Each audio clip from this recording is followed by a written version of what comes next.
Okay, well, we're continuing to look at Israel experience in the wilderness, and we've brought them really to the point of entry into the Promised Land. Last week we saw their victories over the two Amorite kings, Sihon and Og. And following those victories, the Israelites were encamped on the eastern side of the River Jordan on the plains of Moab, as you can see marked on the map there. They're opposite Jericho, anticipating their entry into the land of Canaan.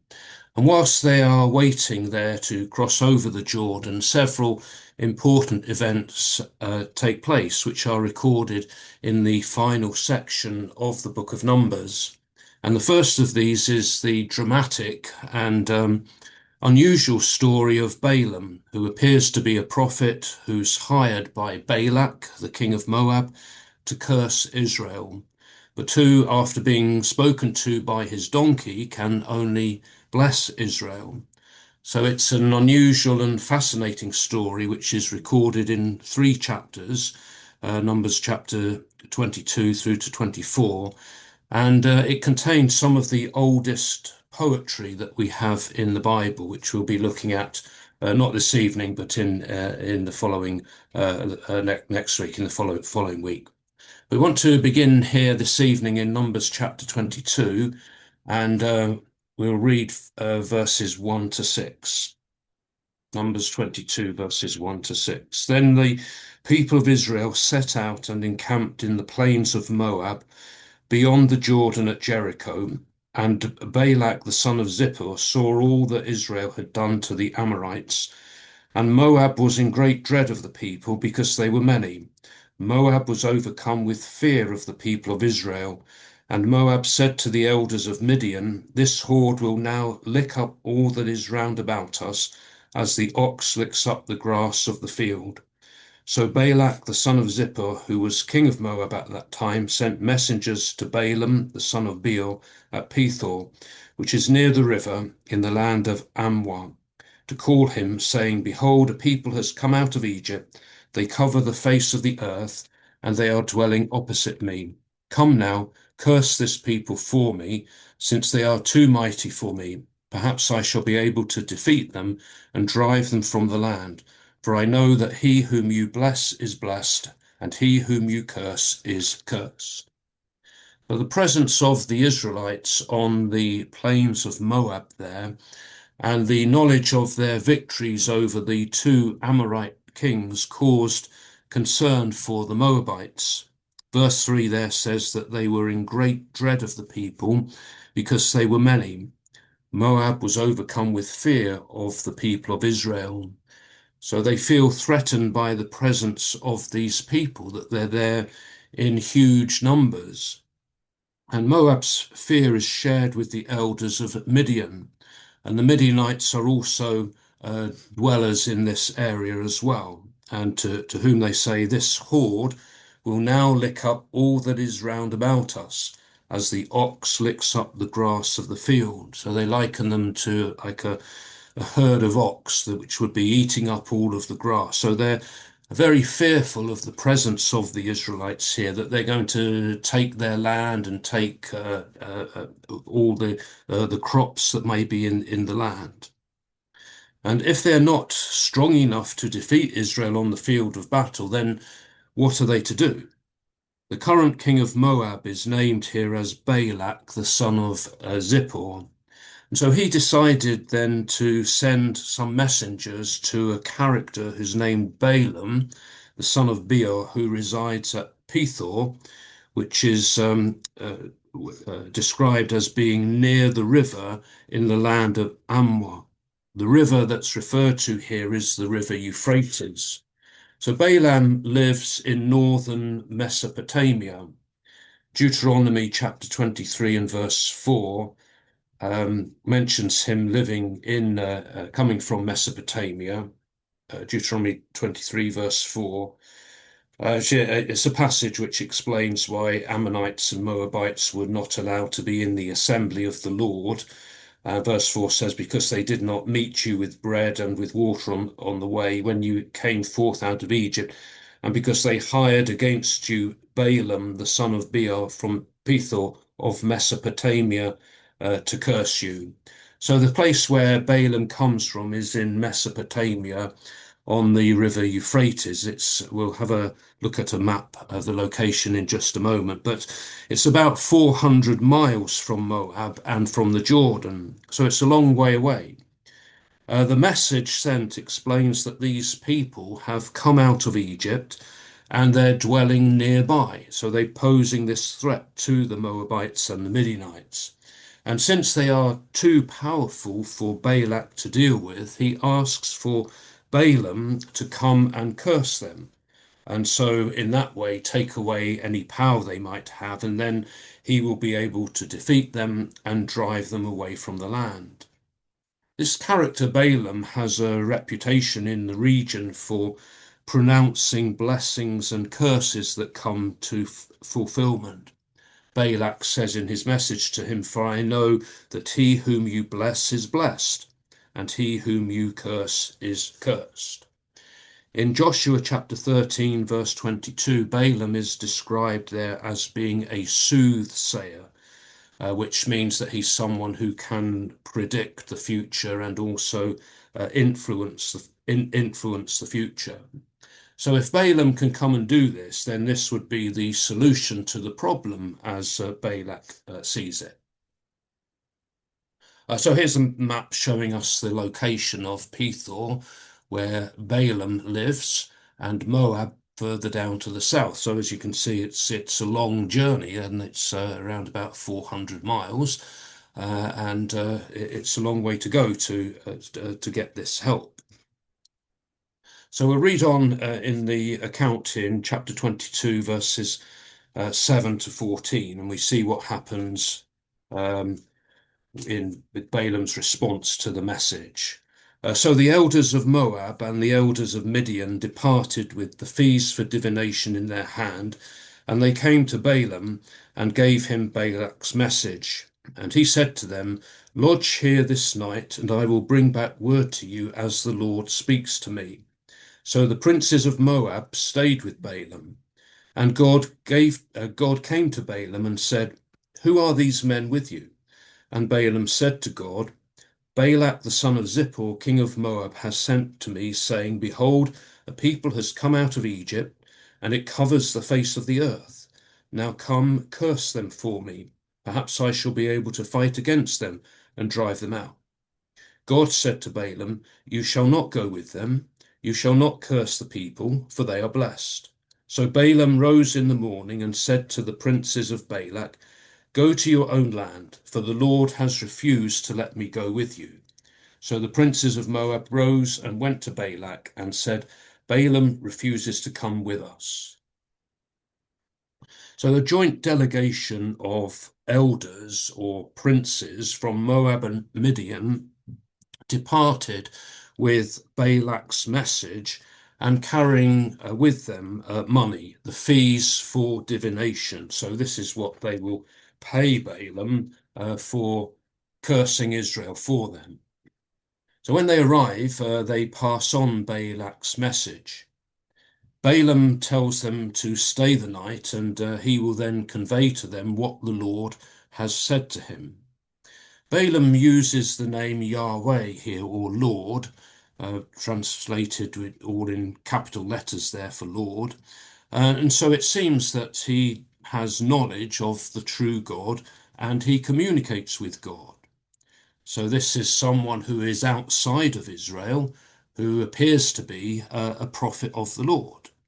So during the night, a conversation takes place between Balaam and God, the Lord. And God asks him, who are these men with you? Balaam explains that they have been sent from Balak, asking for the people who have come out of Egypt, who now cover the face of the earth, to be cursed, so that he might defeat them and drive them out. But God then says to Balaam, you shall not go with them, you shall not curse the people, for they are blessed. So God has made his position perfectly clear in his words to Balaam.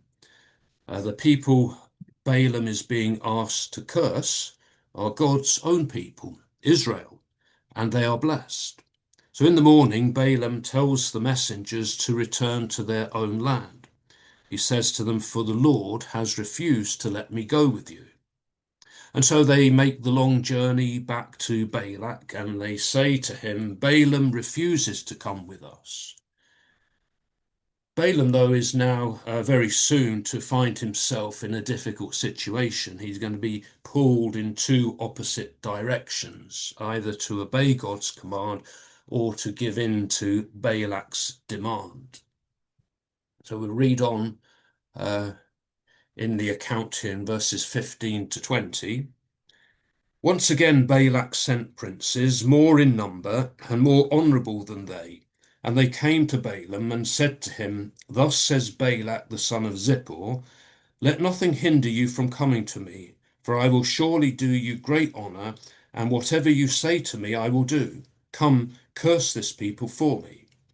But Balaam answered and said to the servants of Balak, "Though Balak were to give me his house full of silver and gold, I could not go beyond the command of the Lord my God to do less or more. Pray now, tarry here this night also, that I may know what more the Lord will say to me." And God came to Balaam at night and said to him, "If the men have come to call you, rise, go with them, but only what I bid you, that you shall do." So Balak now sends a second delegation to Balaam, and he sends a larger delegation, so more people go, and they're of higher ranking princes as well, more honourable princes than the first. It would be a bit like today, Prince Edward being sent on some mission, and then in order to impress further, Prince William goes along next to impress. Balak's message is even more emphatic now. He doesn't want anything to hinder Balaam from coming, and he promises to do Balaam great honour, and he will do whatever Balaam asks of him, only come curse this people for me. So he's sounding a bit desperate here, and he's promising to do, well, ask anything and I will do it, just come and curse these people.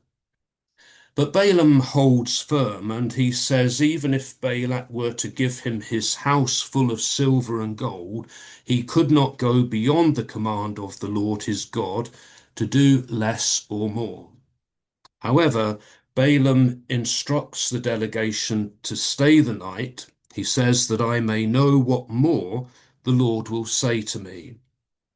Well, what more was there to say? The Lord has already spoken and told him not to go.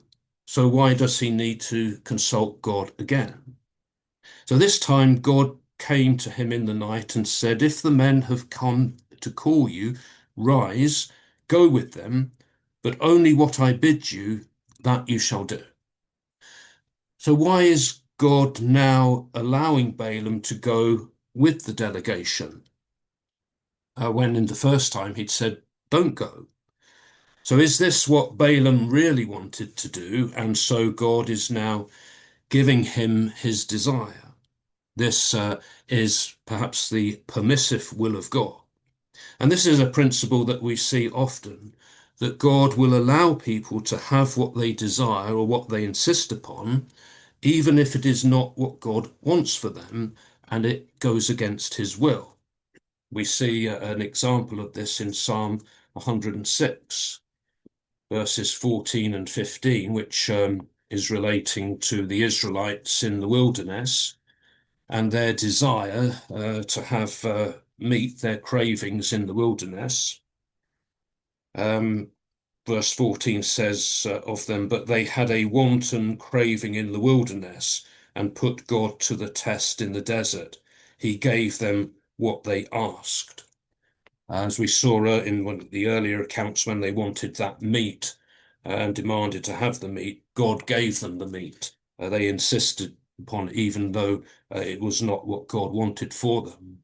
And then in Paul's letter to the Romans, in Romans chapter 1, From verse 18, Paul is describing the condition of the society at that time and the ungodliness and the wickedness of that society.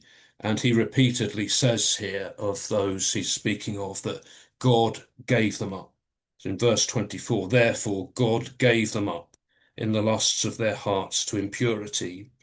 In verse 26, for this reason God gave them up to dishonorable passions. And in verse 28, and since they did not see fit to acknowledge God, God gave them up to a base mind and to improper conduct. So God gives people up to do whatever it is that they wish to do. However, here with the case of Balaam, even if Balaam does go with the messengers, he will still only be able to do what God permits. God will not allow Balaam to do anything that would cause harm to Israel.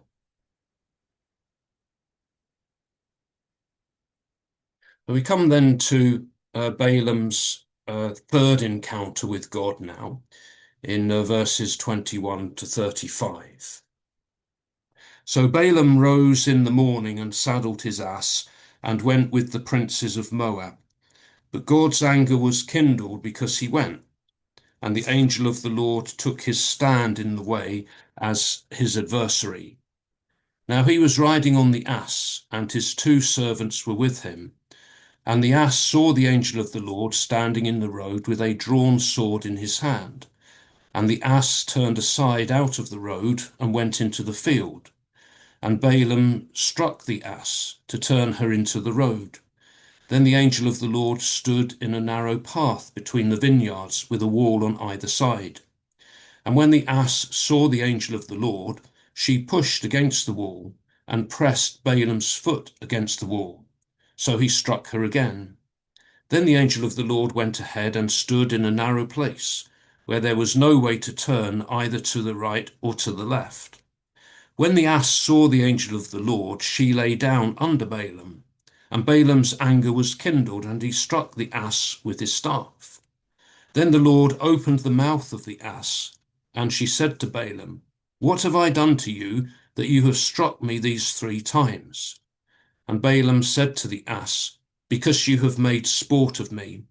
I wish I had a sword in my hand, for then I would kill you. And the ass said to Balaam, am I not your ass upon which you have ridden all your life long to this day? Was I ever accustomed to do so to you? And he said, no. Then the Lord opened the eyes of Balaam, and he saw the angel of the Lord standing in the way with his drawn sword in his hand. And he bowed his head and fell on his face. And the angel of the Lord said to him, why have you struck your ass these 3 times? Behold, I have come forth to withstand you, because your way is perverse before me. And the ass saw me and turned aside before me these 3 times. If she had not turned aside from me, surely just now I would have slain you and let her live. Then Balaam said to the angel of the Lord, I have sinned, for I did not know that thou didst stand in the road against me. Now therefore, if it is evil in thy sight, I will go back again. And the angel of the Lord said to Balaam, go with the men, but only the word which I bid you, that shall you speak. So Balaam went on with the princes of Balak. So in the morning, then Balaam saddled his ass, and accompanied by 2 servants, he went with the princes of Moab, the messengers who have come. However, God is now angry that Balaam is going, and to show his disapproval, the angel of the Lord will stand in Balaam's way as his adversary. The word adversary, translated as adversary here, is the Hebrew word Satan, which we think of Satan as being the character who's the arch enemy of God. But the word simply means an adversary, and that's how it's used here in reference to the angel of the Lord. So the ass can see something that Balaam cannot see. And the ass sees the angel of the Lord standing in the road with a drawn sword in his hand. And so the ass turns off the road and goes into a field. Balaam then struck the ass in order to bring it back onto the road. The angel of the Lord then obstructed the ass's path for a second time, this time standing in a narrow way between vineyards with a wall on either side. And seeing the angel of the Lord, the ass pushed against the wall, and in doing so pressed Balaam's foot against the wall. So it must have caused him some pain or discomfort. So Balaam then struck the ass for a second time. And then going on further, the angel of the Lord stood in a narrow passageway where the ass could not turn to the right or to the left. And then when the ass saw the angel of the Lord for the third time and could not turn away, she simply lay down under Balaam. Now Balaam became angry, and he struck the ass with his staff for the third time. And then the Lord opened the mouth of the ass so that it spoke to Balaam and questioned why he had struck her these 3 times. And then, really without any indication that he was astonished by the ass speaking to him, Balaam answered, "Because you have made sport of me. You've mocked me. You've humiliated me. I wish I had a sword in my hand, for then I would kill you." So Balaam responds to the ass speaking just as if he was in a normal conversation with another person. He doesn't seem to be surprised that the ass is talking to him at all. The ass then asks, since Balaam has ridden on her all his life, has he ever known her to behave in this way before? She's always been obedient, been a faithful servant to him. And Balaam answers no, acknowledging that this disobedient behavior is out of the ordinary. This isn't how his ass normally behaves. And it's now that the Lord intervenes and he causes Balaam to see what the ass has been seeing all along, that he sees the angel of the Lord standing in the way with a drawn sword in his hand.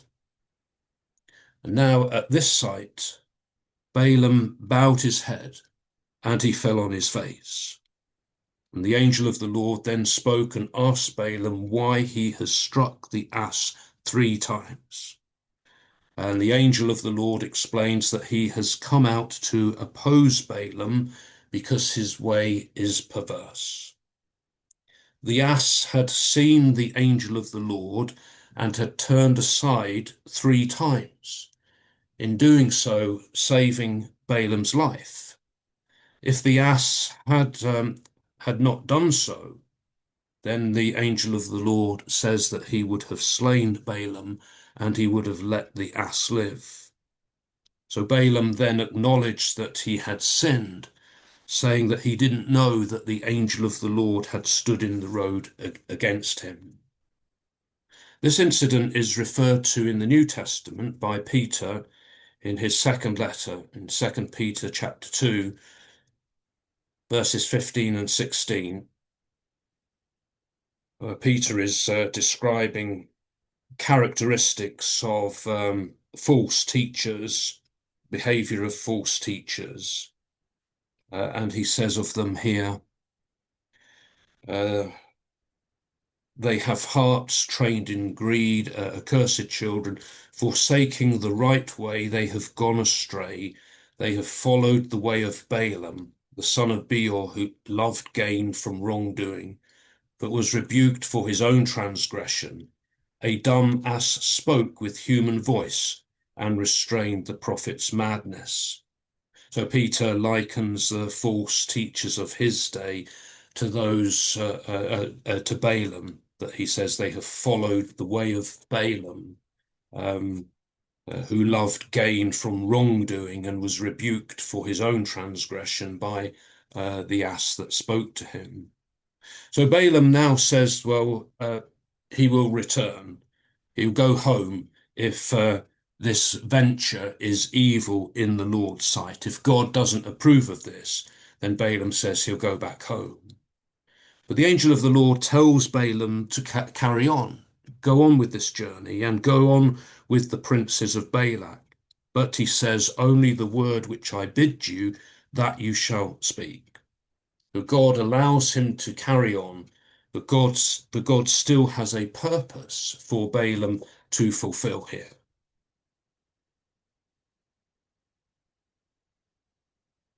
So up to this point in the story, Balaam has been portrayed as this man who has this spiritual power, who has conversations with God, who can pronounce blessings and curses which come to pass. And people come to him from great distances to request his help. But now we see him for what he really is, that he is spiritually blind. He is powerless and he's disobedient. And he cannot see what his donkey can see, the angel of the Lord blocking his way, ready to kill him.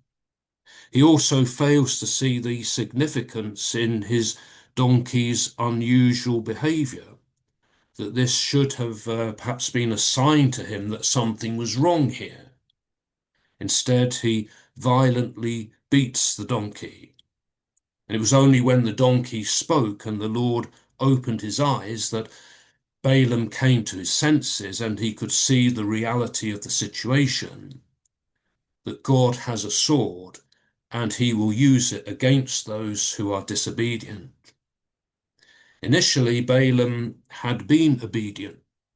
He said to the first messengers that the Lord would not allow him to go with them, and he sent them home. And when the second group came to try to persuade him to come with them, he should have stuck to what he knew to be God's will. Instead, he looked for God to say something more, something different. And when God allowed him to go, he was only too happy to saddle his ass and to set off. But clearly, God still did not want him to go. Another New Testament reference to the incident is found in the letter of Jude in verse 11, similar to the reference we had in 2 Peter.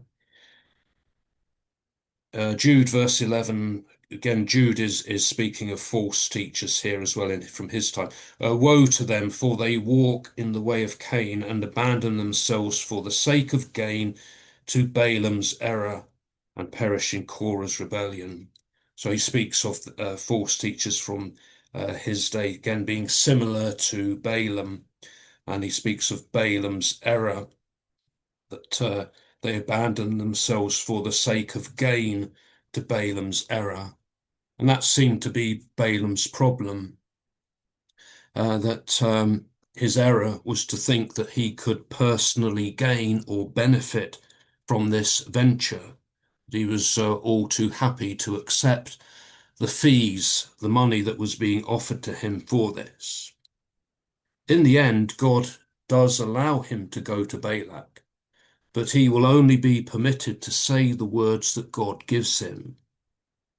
And this is going to cause him some problems in his relationship with Balak, who is expecting something different for his money.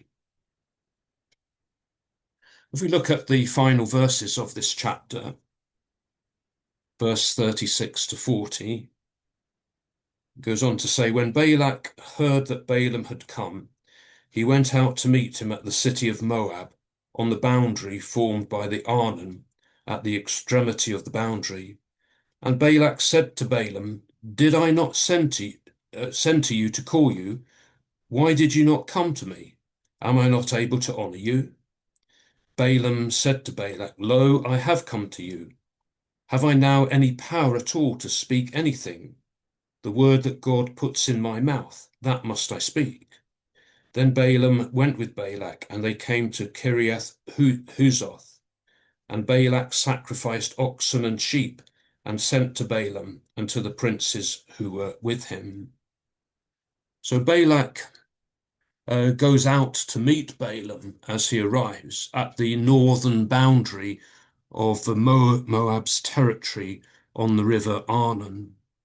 And Balak questions why Balaam had not come sooner, assuring him that he has the means to honor him. Perhaps he's thinking, Balak doesn't have the money to pay me. That's what Balak assures him that he can honor him. So having learnt his lesson, though, from his ass, Balaam now manages Balak's expectations by telling him, have I now any power at all to speak anything? The word that God puts in my mouth, that must I speak. So he's saying, I have no personal power to speak any. I can't just say anything that I want to say. That he can only speak the words that God will put into his mouth. So Balaam then accompanied Balak to a place called Kiriath Huzoth, where Balak sacrificed oxen and sheep and held a feast in Balaam's honor to welcome him. And then on the following day, Balak will take Balaam to see the Israelites in the hope that Balaam will pronounce this curse upon them. As verse 41 says, and on the morrow, Balak took Balaam and brought him up to Bamoth Baal, and from there he saw the nearest of the people. So he was able to look out and see all of the Israelite people there. And with the expectation, Balak's expectation that Balaam was going to pronounce this curse upon them. But what actually happens is, as we shall see next week, that Balaam, rather than cursing them, ends up pronouncing a series of blessings upon them. So a number of points or lessons that we can take from this chapter this evening. First, we see that God can communicate through unexpected sources. He uses a non-Israelite prophet or soothsayer in this case. He uses a donkey. He uses the angel of the Lord. When we know God's will, then we should do it. Balaam knew what God's will was, and he should have stuck to it. And following on from that, do not try to negotiate a new deal, a better deal with God. God says to do something, then we must do it. Often we think, well, I know what God wants me to do, but I don't really want to do it, and try to get God to change his mind. And we also learn from this that God allows us to make our own choices, even if they go against his will. That it seemed to be that Balaam really wanted to go with these people, and he made that choice. And God allowed him to do that. God permitted him to do that. But even when that happens, God can still fulfill his purpose through those who would disobey him. And Balaam's actions may have been disobedient to God, but God is still going to use him as a source of blessing upon his people Israel.